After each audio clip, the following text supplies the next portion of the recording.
தாய்ப்பாலுக்கு நிகர் ஏதும் இல்லை. தாய்ப்பால் மட்டும் பத்தாது என்ற அளவில் குழந்தை வளர்ந்ததும் 6 மாதத்தில் தாய்ப்பாலுடன் சேர்த்து திட உணவுக்கு கைக்குழந்தை போகும்போது டப்பா உணவு தேவையில்லை.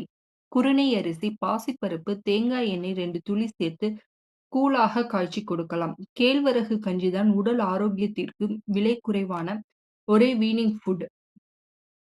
குழந்தைக்கு குழைந்த அரிசி சோற்றில் பாசிப்பயிரும், நெய்யும், மிளகும் சேர்த்து கொடுக்கலாம். அந்த அரிசியை திணை அரிசியில் அல்லது சாமை அரிசியில் தயாரித்தால் இன்னும் சிறப்பு.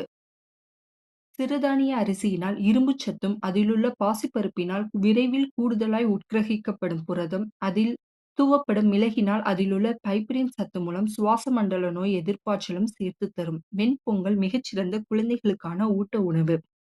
முளைக்கட்டிய பாசிப்பயிறு, கேழ்வரகு, திணை, சிறுசோளம், மாப்பிள்ளைச் சம்பா, சிகப்பரிசி, வறுத்த உளுந்து, நிலக்கடலை, கொஞ்சம் பாதாம், கொஞ்சம் முந்திரி, கொஞ்சம் சுக்கு சேர்த்து அரைத்து தயாரிக்கும் சத்துமாவு கஞ்சி வெறும் புரதம் மட்டும் தருவதில்லை. இரும்பும், கால்சியமும் இன்னும் உடலில் பல வளர்சிதை மாற்றத்துக்கு தேவையான தாவர நுண்பொருளும் சேர்த்து தரும்.